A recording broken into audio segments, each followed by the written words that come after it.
Então, há duas vezes que Cristo ele faz este milagre para com um cego, e duas vezes ele faz alguma coisa pouco ortodoxa para nós. Naquela altura não era tão diferente assim, mas ele cura a pessoa cuspindo nos olhos do cego, e numa outra ocasião ele não cospe para os olhos do cego, mas ele cospe para onde? Quem se lembra? Para o chão. Ele cospe para o chão, faz lá uma mistura e coloca nos olhos do cego. Mas no versículo 1, se nós prestarmos atenção, eu tenho 5 pontos rapidamente que eu quero passar com os irmãos, e vai ser célere, mas vai ser um tempo incrível, porque nós estamos a falar da palavra de Deus. Então, no versículo 22, o primeiro ponto, a primeira reflexão, meditação que eu gostava de partilhar com os irmãos é este: é que quando Cristo chega àquele lugar, existem pessoas que notam a necessidade de um indivíduo e movem-se para suprir a necessidade de uma pessoa só. Ou seja, eles notam que existe alguém especial, né? Jesus Cristo, o nosso Senhor, e ele chegou àquele lugar, e aqueles homens, amigos, talvez familiares daquele homem cego, eles mobilizam-se para suprir a necessidade deste homem. Então, o primeiro ponto que eu gostava de partilhar com os irmãos é que nós aqui entendemos o poder dos relacionamentos. Nós devemos ser pessoas que os nossos relacionamentos levam-nos a ir um pouco mais além. Levam-nos a crescermos na nossa fé, nas nossas emoções, a nível profissional, a nível familiar, o poder dos nossos relacionamentos.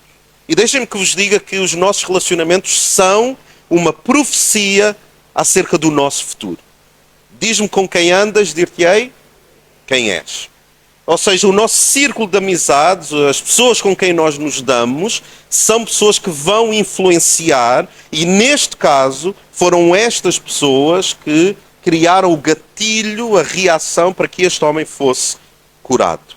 O poder dos relacionamentos. Em Provérbios capítulo 12, versículo 26, diz assim: o justo procura boas amizades, pois é no caminho do ímpio que se desvia o justo. Então, aquele que é justo, aquele que quer trilhar um caminho de prosperidade emocional, prosperidade física e prosperidade espiritual, é alguém que procura intencionalmente bons relacionamentos. Não pode ser alguém que vai com as modas. Agora este grupo de pessoas é que está mais na moda e eu vou estar mais com estas pessoas. Não, é alguém que escolhe bem com quem se relaciona. Eu não sei quanto aos irmãos, mas há muita desilusão e há um período na vida, eu não sei se poderá chamar de maturidade, mas que nós começamos a limitar um pouco mais o nosso círculo de amizades. Porque nós percebemos que há amizades que são fúteis, que são amizades onde as conversas que ali existem não são conversas que nos edificam, e nós começamos a ficar um pouco mais sozinhos. Nós já damos mais prazer em estarmos sozinhos, pois mais vale só que... Muito bem. O pior é quando nós estarmos sozinhos, é a pior companhia. Porque nós estamos com quem? E às vezes o que se passa aqui não é uma boa vizinhança. Às vezes o que se passa aqui é pior do que más amizades, porque nós somos o nosso pior inimigo.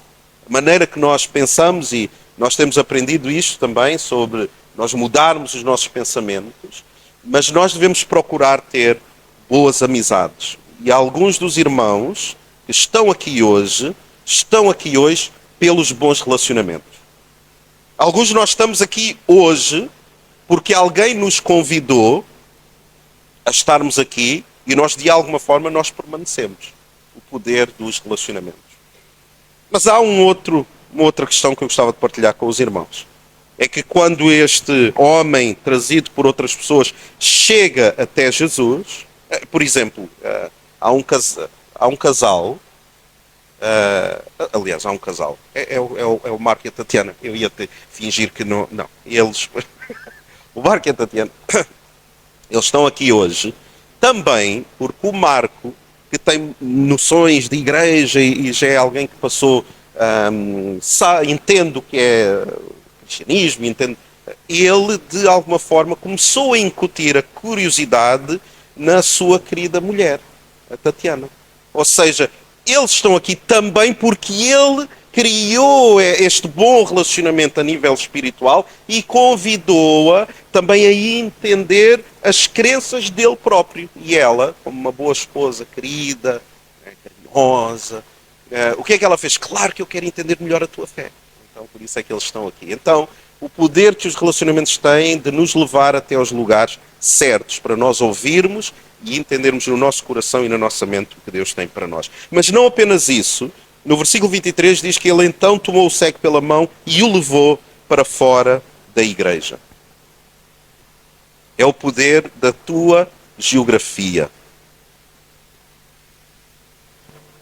E alguns de nós não só temos que nos rodear das pessoas certas, mas temos que estar nos lugares certos.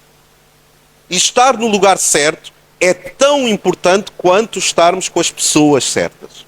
Porque nós podemos estar com as pessoas certas, mas no lugar errado. E nós não vamos prosseguir, nós não vamos ser desafiados, nós vamos estagnar. O lugar certo. Então, em algumas alturas da nossa vida, nós temos que sair da nossa aldeia. Existem milagres onde precisamos mudar a nossa geografia.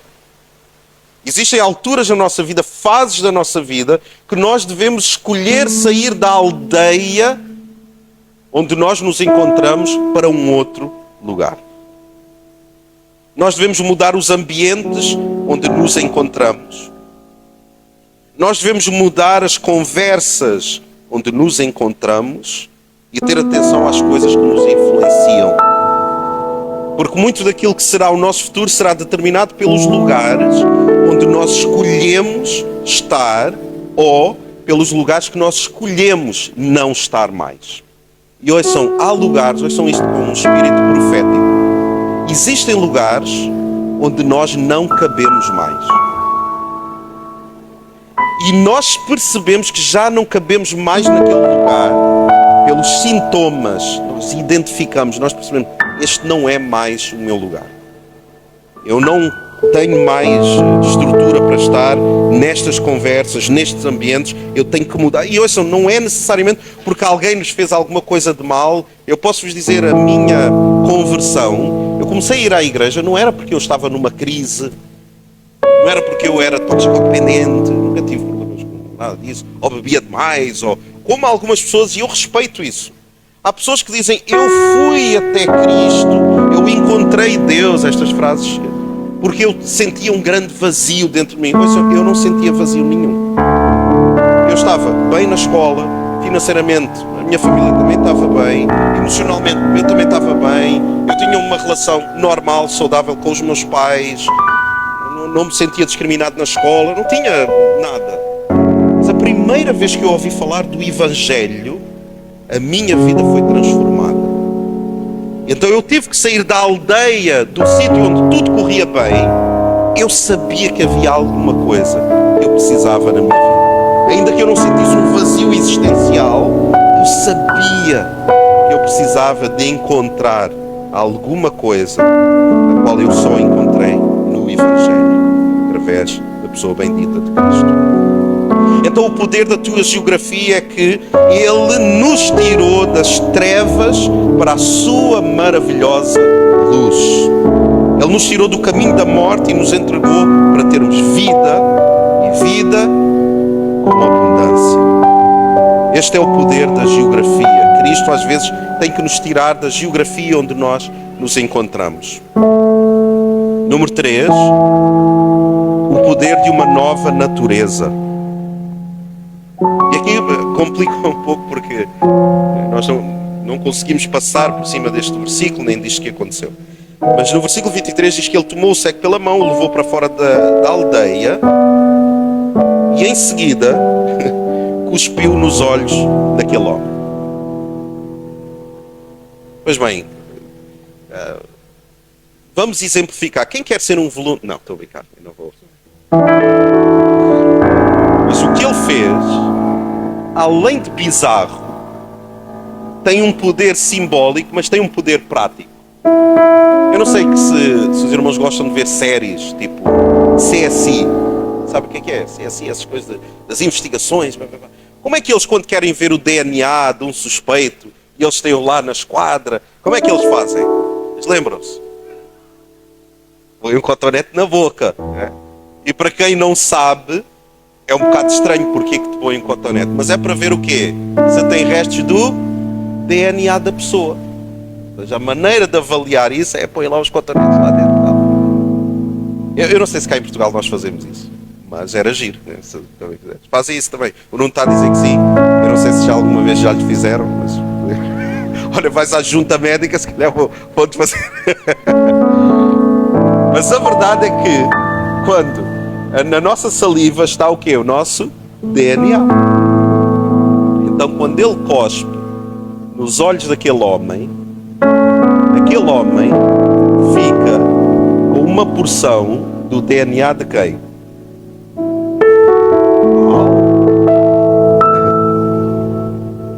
Ele colocou o seu DNA nos olhos do cego. É que nem misturou com a terra como é no outro exemplo. Não, ele ficou diretamente com o DNA do próprio Deus. E isto, o que é que isto quer dizer? Quer dizer que com o meu DNA só, eu sou apenas e simplesmente o Nuno. O Rolf, apenas com o DNA dele, é apenas o Rolf. Pode ser um bom pai, um bom marido, pode nos ajudar no louvor, pode servir a Deus, mas é só o Rolf. Mas a narrativa bíblica diz-nos que com o teu DNA tu és apenas um cego, como este homem era cego. Mas com o DNA de Deus tu consegues ver muito além. Com o teu DNA tu chegas a alguns lugares. Com o DNA de Deus, se Deus quiser, tu tornas-te imparável nos objetivos que Ele tem para ti. Com o meu DNA eu sou limitado. Com Deus eu tenho a fonte de tudo que é ilimitado dentro de mim. Mas o interessante é que nós não temos apenas uma porção do DNA de Deus. A Bíblia diz, em Romanos capítulo 8, versículo 11, diz que o Espírito daquele que ressuscitou Jesus dos mortos habita em vós. Eu não tenho uma porção apenas de quem Deus é. Eu não tenho uma porção do DNA de Deus apenas. A palavra diz que o Espírito que ressuscitou Cristo dos mortos, o mesmo Espírito que teve o poder de ressuscitar Cristo, esse Espírito mora em mim. Esse Espírito mora em todo aquele que crê que Cristo é verdadeiramente o Filho de Deus. O poder de uma nova natureza.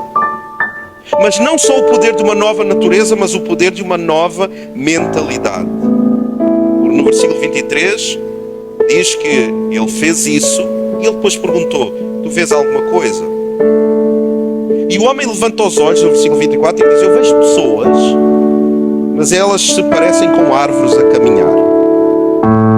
E eu, enquanto estava a meditar sobre este texto, eu achei interessante porque foi um milagre feito de duas etapas. Cristo cospe nos olhos dele e pergunta: tu já vês? E ele diz: eu vejo, mas eu vejo pessoas como árvores. E eu fico a pensar: será ele não foi logo curado totalmente? Será o quê? Que Cristo estava num mau dia? Ele teve ali um momento em que Cristo não foi totalmente Deus. Um milagre foi... Não tem a ver com isso necessariamente. Tem a ver com este poder de uma nova mentalidade. Este homem não era cego de nascença. Em alguma altura na vida daquele homem, ele via. Por isso é que ele identificava, por exemplo, pessoas e árvores. Porque um cego não sabe bem o que é uma árvore. Ele nunca viu uma árvore. Ele pode perceber o tato, mas ele não sabe o que é uma árvore. Mas alguém que viu em alguma altura na vida, ele tem memória do que é uma árvore. Então o seu cérebro tem um banco de memórias sobre o que ele via no passado, porque ele não era cego de nascença. O cérebro daquele homem possuía dados acerca do passado. Então quando ele é, acompanha-nos, quando ele é curado,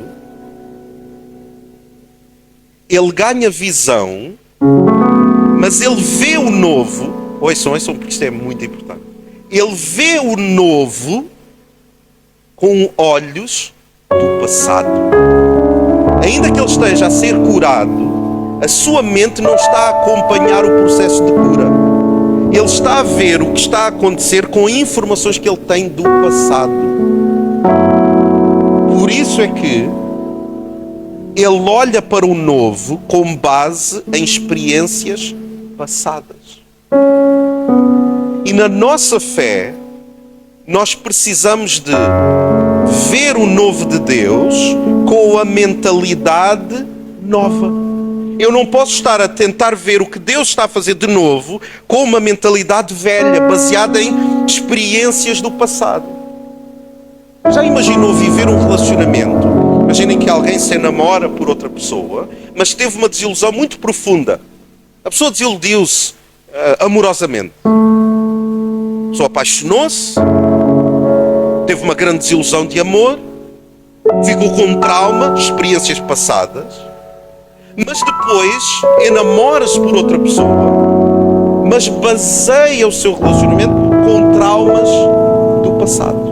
Ou seja, ela está a experimentar o novo que Deus está a trazer, este novo amor, mas a pessoa está a avaliar este novo amor, esta nova relação, com base em experiências passadas.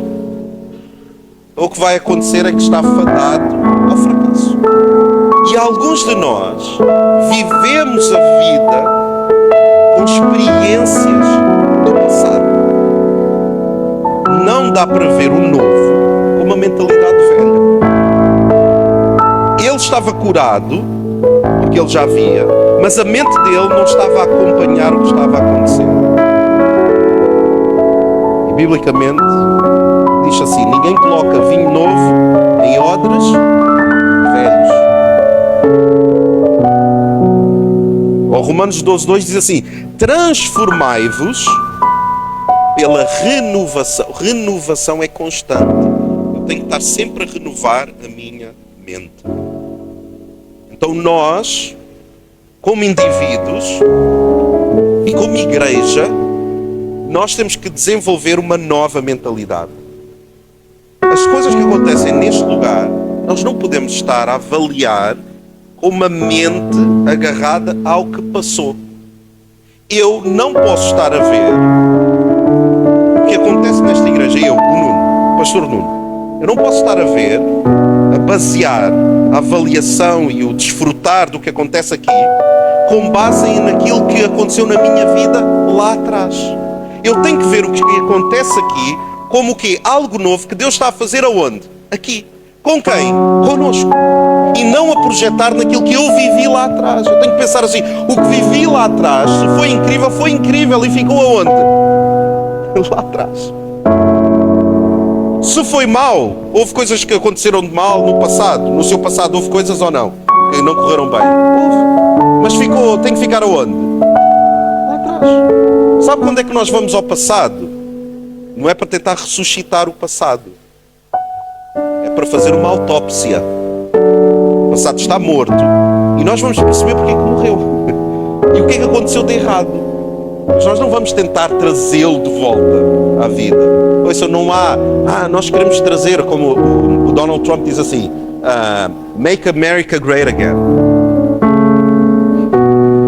Ele está a tentar voltar... Não, agora houve uma convenção aqui na Europa também, com os líderes políticos, e eles disseram, make Europe great again. E eu fico a pensar, mas great do quê? Ou seja, esta ideia de nós irmos lá atrás buscar aquilo que é incrível, ou eu prefiro desfrutar o incrível daquilo que se passa aonde? Agora. No meu país, quando? Agora. Com os líderes que nós temos, quando? Agora. Então, em vez de nós estarmos sempre a projetar lá para trás, não. O Senhor chama-nos a viver nos tempos novos, com as coisas novas, o poder de uma nova mentalidade. E por último, nós entendemos o poder da permanência. Sabem o que é que a Bíblia diz de pessoas inconstantes? Pessoas inconstantes são aquelas pessoas que, quando estão, dão tudo. Está no culto, não, eu agora vou entregar a minha vida a Deus, e agora é que vai ser, e eu vou mudar a minha mentalidade, e como o pastor Nuno disse, eu vou mudar, e a minha natureza é outra, eu tenho o DNA de Deus dentro de mim, e vai ser incrível, eu nunca mais vou ser o mesmo, depois está 3 domingos sem aparecer na igreja. As pessoas inconstantes, o livro de Tiago diz assim: pessoas inconstantes são como as ondas do mar, vai e vem. E depois ele diz uma coisa muito grave. Diz assim: as pessoas inconstantes, essas, ora dão tudo, ora não dá para contar com as pessoas. Essas pessoas não recebem, isto é o que a palavra diz, não recebem de Deus coisa alguma. O que Deus tem para dar às pessoas, Deus retém, é o que a Bíblia diz. Ele retém e não dá a pessoas inconstantes. O poder da permanência são as pessoas que permanecem nos tempos bons e nos tempos maus, nos tempos de concordância e nos tempos de discordância, quando as coisas estão confortáveis e quando as coisas estão extremamente desconfortáveis. A pessoa permanece. A pessoa diz assim: podes contar comigo, dê por onde der, eu estou ao teu lado e nós vamos até ao fim. E quando as coisas apertam, a pessoa permanece. O poder da permanência.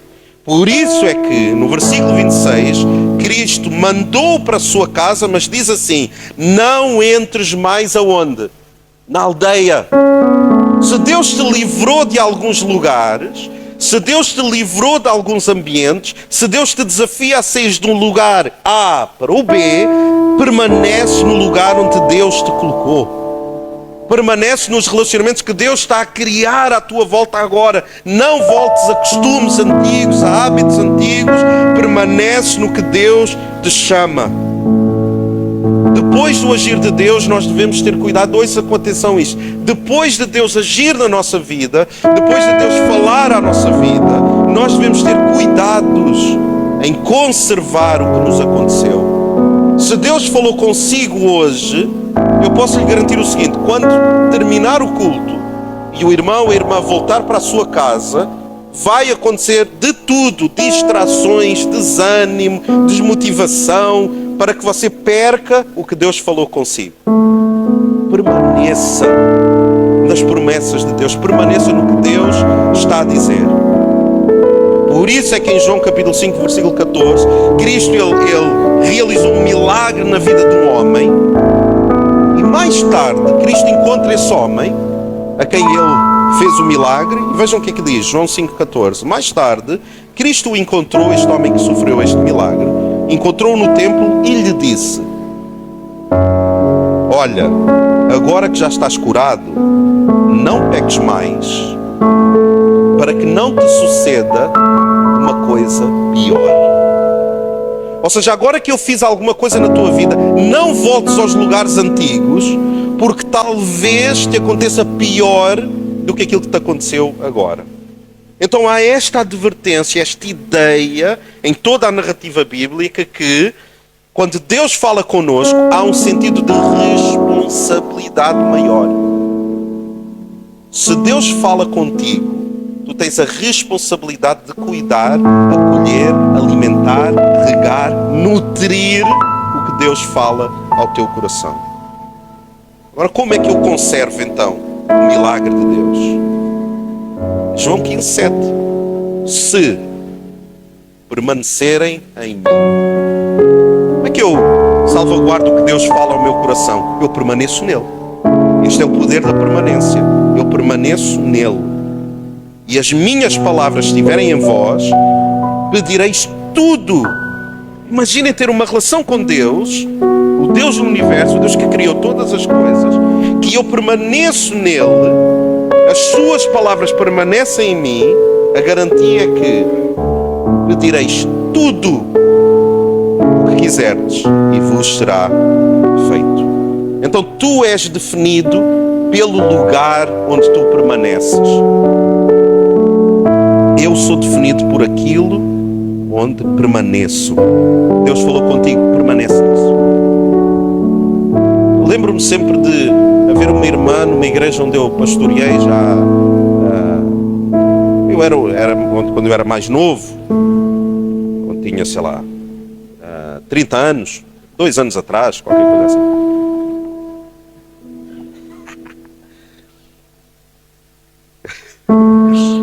E eu lembro de uma irmã que sempre que nós orávamos, nós tínhamos cultos de oração à sexta-feira de manhã. Às 8 horas da manhã havia um culto de oração. Como a igreja era muito central, havia muitos irmãos que iam a esse culto de oração antes de irem para o trabalho. Coisa bonita, não é? Então nós orávamos, eu pregava e nós orávamos todos juntos. E sempre que havia motivos de oração, havia uma irmã que dizia assim: pela salvação, eu não sei, vou inventar o nome, já não me lembro o nome, mas era, como todos os portugueses são Antónios e coisas, era o António. Ela dizia assim: pela salvação do meu António. E eu achava aquilo tão fofinho. Oh, António. Anos e anos que ela fazia essa oração. Ou seja, ela permaneceu em Cristo, na expectativa daquilo que Deus poderia fazer pelo seu marido. Então o que é que o marido fazia? O António. Então, eu não me lembro o nome, mas vai de António. Tá? E o António levava a Maria, eu também não me lembro o nome da irmã. O António levava a Maria todos os domingos à igreja, ele levava de carro. E depois ia, eu não sei se aqui há alguns episódios de algumas pessoas assim, ele levava de carro e depois ficava no carro, ele não entrava na igreja, ele ficava lá no carro. Deus, eu não sabia nada disso. Eu só me lembro uma vez que nós tivemos um culto e a igreja tinha alguns membros. E eu fiz o apelo à frente, quem quer vir à frente, quem quer receber Jesus no seu coração e tal. E de repente houve muito choro na igreja e eu pensei, realmente o meu sermão foi incrível. Ficou toda a gente tão emocionada, Deus deu-me uma graça neste momento. Não era por causa do que eu preguei, foi porque o António estava na igreja naquele domingo e naquele domingo ele veio à frente e aceitou o nosso Senhor Jesus Cristo no seu coração e Deus mudou a vida daquele homem já com uns 85, 86 anos. E eu lembro-me de haver irmãs que diziam: esta nossa irmã orou por mais de 30 anos pelo seu marido. Esta mulher descobriu o poder da permanência.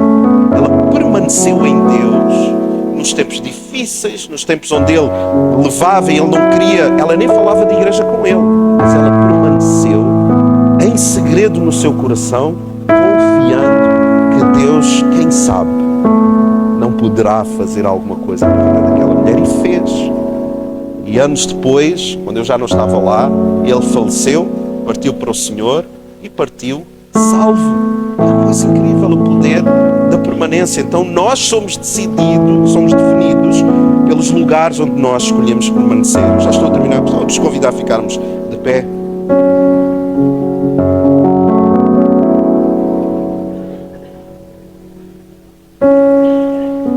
Eu gostava que tu pudesses dizer assim à pessoa que está ao teu lado, à esquerda, à direita, à frente, atrás, quem tu decides.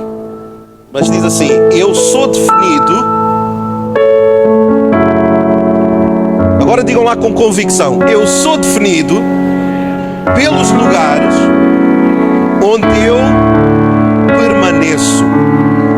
Então tu não és definido por aquilo que te rodeia, tu és definido por quem vive dentro de ti. Tu não és definido pelas tuas circunstâncias, tu és definido pela aliança que tu tens com Deus. Tu não és definido pelo inferno que podes estar a passar, tu és definido pelo céu que está à tua espera. Tu não és definido pelas tuas falhas, tu és definido pelo seu perdão, tu não és definido pelos muitos likes que tu recebes nas redes sociais, tu és definido por teres feito follow em Jesus Cristo.